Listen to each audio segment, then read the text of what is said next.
Hola y bienvenidos. Vamos a hacer estos tres problemitas de dinámica de primero de bachillerato que son muy sencillos, pero en las letras encontramos ciertos aspectos que es bueno puntualizar y aclarar. Así que vamos a la resolución.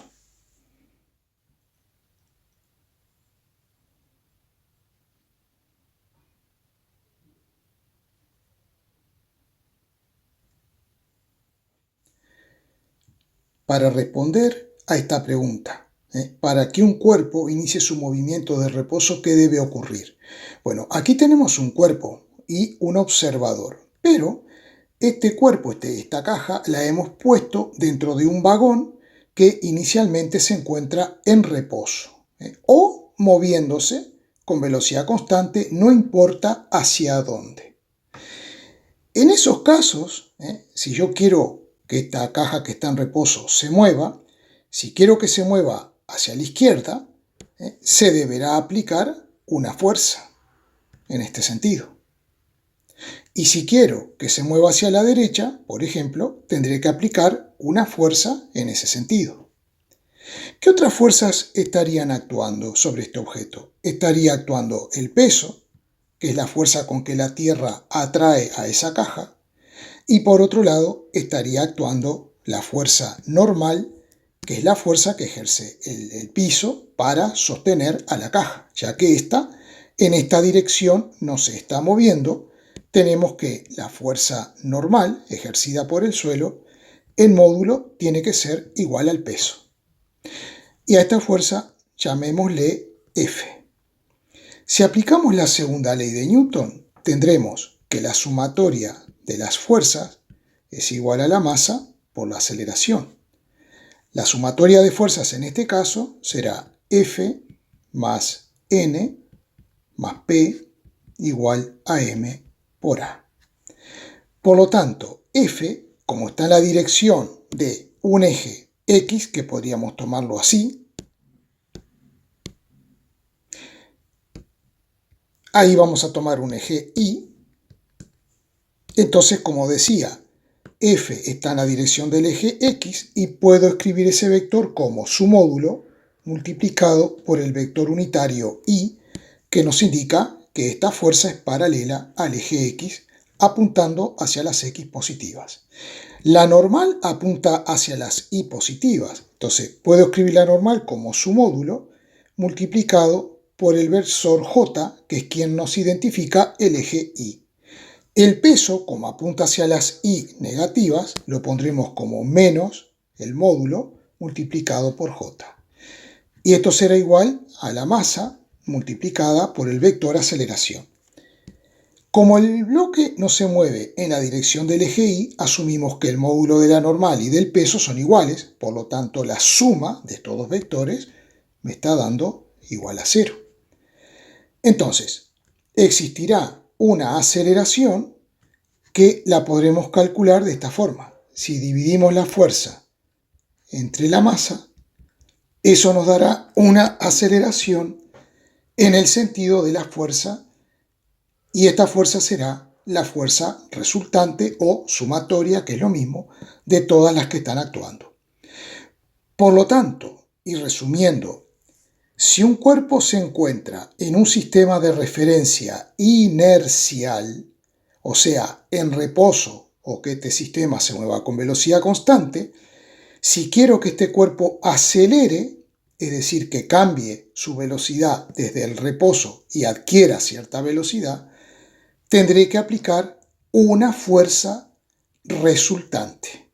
Tendrá que existir una fuerza neta. Esa es la respuesta. En un sistema de referencia, voy a escribirlo aquí, inercial, que es un sistema de referencia en reposo o con velocidad constante.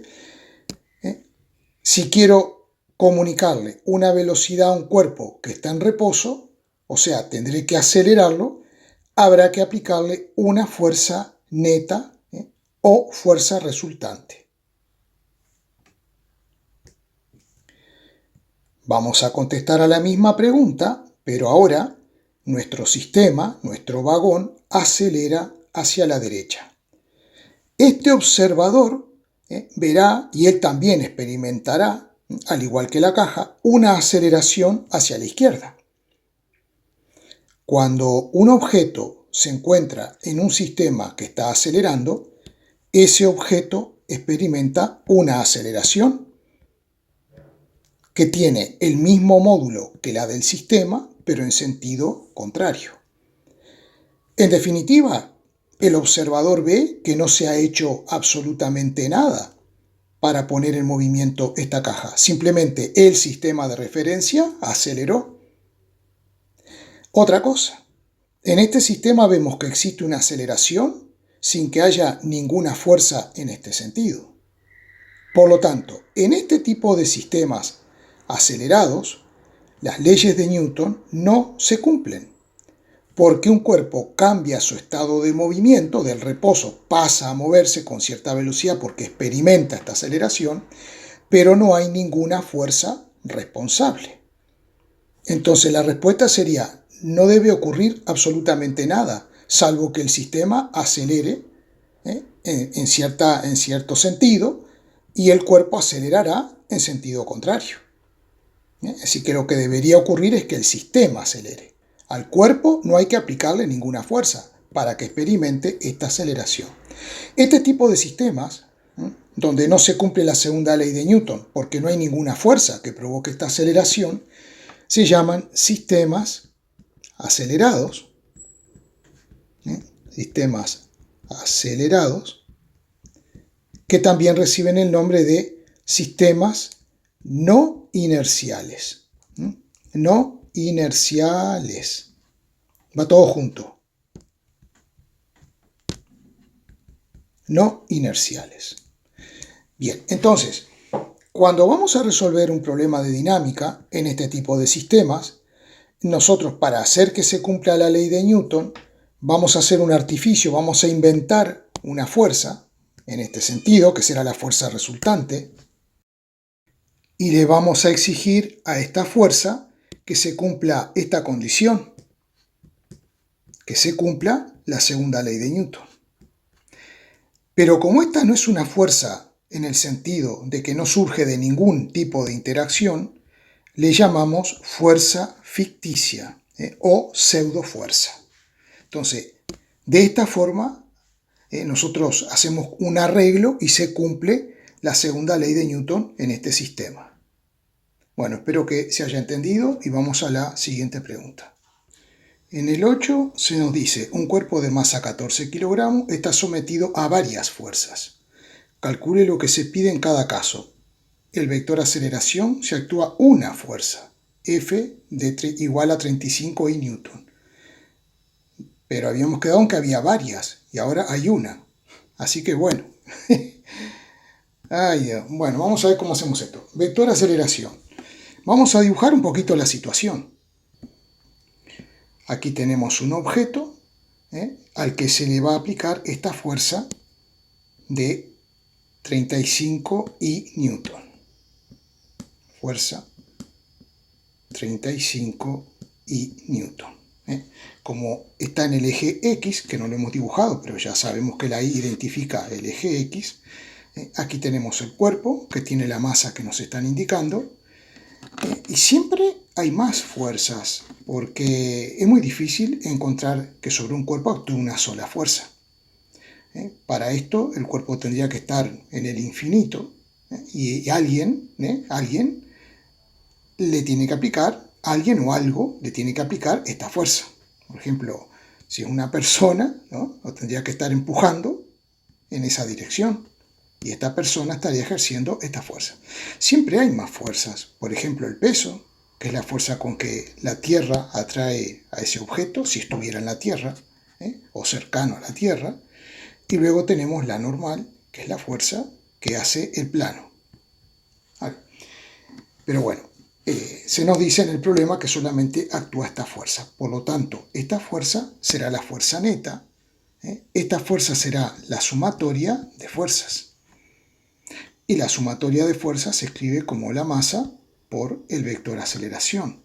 Por lo tanto, nos queda 35 I newton es igual a 14 kilogramos por la aceleración. Por lo tanto, 35i newton dividido 14 kilogramos nos dará el vector aceleración. 2,5 i metro por segundo al cuadrado, porque la aceleración la medimos en metro por segundo al cuadrado.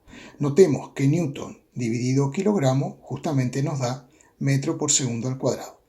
Como la aceleración es un vector, también queda multiplicada por el vector unitario o versor i. Vamos a hacer la parte B. También nos pide el vector aceleración y vector fuerza resultante si actúan las fuerzas siguientes: F1, F2 y F4. Entonces, la fuerza resultante es la sumatoria de las fuerzas. Entonces tendremos que sumar F1 más F2 más, y no hay más nada, solamente F1 más F2. Pensé que había alguna otra fuerza. Bien, F1 vale 35i newton. 35i newton. Y F2 vale 2i menos 4j newton. Yo lo pongo entre paréntesis porque la unidad newton afecta tanto a esta cantidad como a esta. Entonces simplemente sumamos todo lo que está en i y todo lo que está en j. 35 más 2 nos da 37i y en j solo tenemos el menos 4j. Ponemos la unidad y ahí ya tenemos la sumatoria de fuerzas o fuerza resultante.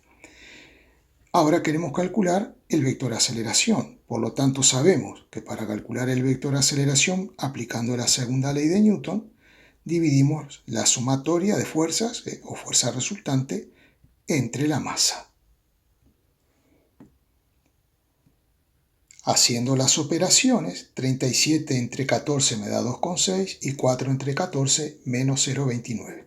Es decir, que el vector aceleración tiene una componente en el eje X y otra componente en el eje Y. En la parte C nos dice calcular el módulo de la aceleración en los dos casos anteriores. Bueno, vamos a hacer primero el módulo en este caso. Esta aceleración tiene una componente en el eje X que vale 2,6 metros por segundo al cuadrado, que la he dibujado aquí. Vamos a poner así para acordarnos, 2,6. Y la otra, como vale menos 0,29 y está en el eje Y, es esta que aparece aquí y vamos a poner, para recordarlo, menos 0,29. Por tanto, la aceleración será la suma de esos dos vectores, completando este polígono, es decir, este triangulito, que como tiene un ángulo recto en esta esquinita, podemos aplicar Pitágoras para hallar el módulo de la aceleración. Yo lo escribo de esta forma. El módulo, el vector, la magnitud con el vector arriba y las dos barritas. Entonces, aplicando Pitágoras sería 2,6 al cuadrado más 0,29 al cuadrado. Podría poner aquí menos 0,29, ningún problema, pero como está al cuadrado, menos por menos me va a quedar más. Así que haciendo las cuentitas, el módulo me dará 2,6 metros por segundo al cuadrado. Es decir, que todo vector lo podemos escribir mediante sus componentes rectangulares en el eje Y, en el eje X, en el eje Y y en el eje Z, si fuera en el espacio, pero también podemos calcular el módulo de ese vector, la medida de ese vector. En este caso es muy sencillo. Solamente la aceleración está en el eje X. Por lo tanto, el módulo simplemente será 2,5 metros por segundo al cuadrado.